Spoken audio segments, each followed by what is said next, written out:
ಹಾಗೆ ಈ big boss ಮನೆಗೆ ವೈಲ್ಡ್ ಕಾರ್ಡ್ ಎಂಟ್ರಿ ಆಗಿ ಬಂದಿರುವಂತಹ ರಿಷಾ ಗೌಡ, ಮ್ಯೂಟೆಂಟ್ ರಘು ಹಾಗೂ ಸೂರಜ್ ಸಿಂಗ್ ಅವರು ಈಗಾಗಲೇ ಜಗಳಗಳನ್ನ ಶುರು ಮಾಡಿದ್ದಾರೆ. ನಿಮಗೆಲ್ಲರಿಗೂ ಕೂಡ ಗೊತ್ತಿರಬಹುದು, ಬಿಗ್ ಬಾಸ್ ಮನೆ ಅಂದ್ರೆ ಇಲ್ಲಿ ಜಗಳಗಳು ಆಗೇ ಆಗುತ್ತೆ. ಯಾಕಂತ ಹೇಳಿದ್ರೆ ಟಾಸ್ಕ್ಗಳು ಅನ್ನೋದು ಬರುತ್ತೆ, ನಾಮಿನೇಷನ್ ಅನ್ನೋದು ಬರುತ್ತೆ, ಇನ್ನಿತರ ಹಲವಾರು ರೀತಿಯಾದಂತಹ ಜಗಳಗಳು ಬಂದೇ ಬರುತ್ತೆ. ಇದಕ್ಕೆಲ್ಲನೂ ಕೂಡ ರೆಡಿ ಆಗಿರಬೇಕು.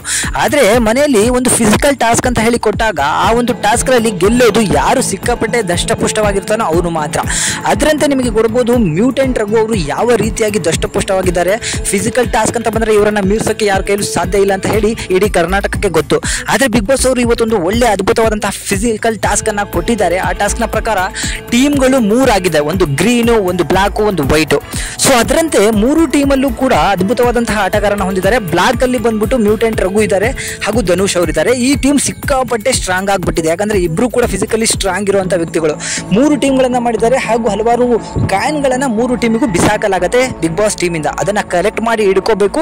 ಹಾಗೆ ಬೇರೆ ಟೀಮಲ್ಲಿ ಇರುವಂತಹ ಕಾಯಿನ್ಗಳನ್ನು ಕೂಡ ಕಸಿದುಕೊಂಡು ತನ್ನ ಬಳಿಯಲ್ಲಿ ಇಡ್ಕೋಬಹುದು.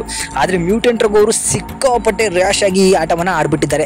ಯಾವ ರೀತಿ ರ್ಯಾಶ್ ಅಂತ ಹೇಳಿದ್ರೆ ಬೇರೆಯವ್ರ ಹತ್ರ ಒಂದು ಕೂಡ ಕಾಯಿನ್ ಇಲ್ಲ, ಆ ರೀತಿ ಎಲ್ಲವನ್ನೂ ಕೂಡ ಕಸ್ಕೊಂಡಿದ್ದಾರೆ. ಅಷ್ಟೇ ಅಲ್ಲ, ನಮ್ಮ ಚಂದ್ರಪ್ರಭಾ ಅವ್ರನ್ನ ದೂಕುವಂತ ಹೊರತಕ್ಕೆ ಅವರು ದೂರ ಹೋಗಿ ಬಿದ್ದೋಗ್ತಾರೆ. ಹೆಣ್ಣು ಗಂಡು ಅಂತ ನೋಡದೆ ಎಲ್ಲರೂ ಕೂಡ ಬೀಸಿ ಬಿಸಾಕ್ತಾ ಇದ್ದಾರೆ.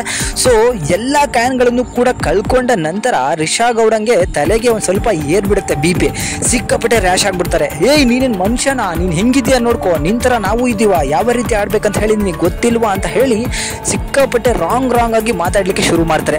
ಆದ್ರೆ ಅದಕ್ಕೂ ಕೂಡ ಕೇರ್ ಮಾಡೋದಿಲ್ಲ ಮ್ಯೂಟೆಂಟ್ ರಘು ಅವರು. ಧನುಷ್ ಅವರ ಜೊತೆ ಸೇರ್ಕೊಂಡು ಹೆಣ್ಣು ಗಂಡು ಅಂತ ನೋಡದೆ ಬೀಸಿ ಎಸಿತಾರೆ. ಚಂದ್ರಣ್ಣಂಗ್ ಬೀಸಿ ಎಸಿಯೋ ಹೊರತಕ್ಕೆ ಕೈಗೂ ಕೂಡ ಏಟ್ ಬಿದ್ದ್ಬಿಡುತ್ತೆ. ಆದ್ರೆ ಸಿಕ್ಕಾಪಟ್ಟೆ ಲೋ ಆಗಿರುವಂತಹ ಟೀಮ್ ಅಂದ್ರೆ ಅದು ಗ್ರೀನ್ ಟೀಮ್ ಅನ್ಬೋದು. ಯಾಕಂದ್ರೆ ಬ್ಲಾಕ್ ಟೀಮ್ ಯಾವ ರೀತಿ ಸ್ಟ್ರಾಂಗ್ ಇದೆ ಅಂದ್ರೆ ಹೆಣ್ಣು ಮಕ್ಕಳಲ್ಲಿ ಸ್ಟ್ರಾಂಗ್ ಆಗಿರುವಂತಹ ಕಾವ್ಯನೂ ಕೂಡ ಬ್ಲಾಕ್ ಟೀಮ್ ಅಲ್ಲಿ ಸೇರ್ಕೊಂಡಿರೋದು ದುರದೃಷ್ಟ ಅನ್ಬೋದು. ಆ ರೀತಿ ಆ ಟೀಮ್ ಎಲ್ಲರ ಬಳಿ ಇರುವಂತಹ ಕಾಯಿನ್ಗಳನ್ನ ಕಸ್ಕೊತಿರ್ಬೇಕಾದ್ರೆ ರಿಷಾ ಗೌಡಂಗೆ ತಿಕ್ಲು ಎತ್ಬಿಡ್ತದೆ.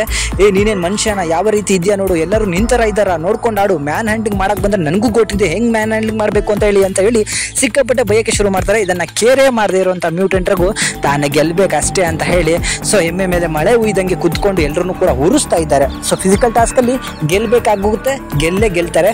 ಸೊ ಬಿಗ್ ಬಾಸ್ ನ ರೂಲ್ಸ್ ಅನ್ನ ಇಟ್ಕೊಂಡು ನೀವು ಯಾವ ರೀತಿ ಆಡಿದ್ರು ಕೂಡ ಅದು ಗೇಮ್ ಅಂತಾನೆ ಅನ್ಸ್ಕೊಳ್ಳುತ್ತೆ. ಇದರಲ್ಲಿ ಯಾವುದೇ ರೀತಿಯಾದಂತಹ ಸಿಂಪತಿಗಳನ್ನ ಇಟ್ಕೊಂಡು ಆಡ್ಲಿಕ್ಕೆ ಬರೋದಿಲ್ಲ. ತಾಕತ್ತಿದ್ರೆ ಗೆಲ್ಬೇಕು, ಇಲ್ಲಾಂದ್ರೆ ಸೋಲ್ಬೇಕು. ಸೊ ಇಲ್ಲಿ ಮ್ಯೂಟೆಂಟ್ ರಘು ಮಾಡಿದ್ದು ಎಲ್ಲ ರೀತಿಯಾದಂತೆ ಸರಿಯಾಗಿತ್ತು. ಮಧ್ಯದಲ್ಲಿ ಗಿಲ್ಲಿನೂ ಕೂಡ ಸ್ವಲ್ಪ ಕಾಮಿಡಿ ಮಾಡ್ಕೊಂಡು ಟಾಸ್ಕ್ ಅನ್ನ ಆಡಿದ್ದಾನೆ. ಸೊ ಎಲ್ಲ ಎಂಟರ್ಟೈನ್ಮೆಂಟ್ಗೋಸ್ಕರ ನಮ್ಮ ಚಾನಲ್ನ ಸಬ್ಸ್ಕ್ರೈಬ್ ಮಾಡ್ಕೊಳ್ಳಿ. ಮ್ಯೂಟೆಂಟ್ ರಘು ಮಾಡಿದ್ದು ಸರಿನಾ ತಪ್ಪಾ ಅಂತಾನೂ ಕೂಡ ಕಮೆಂಟ್ ಮಾಡಿ ತಿಳಿಸಿ. Thank you.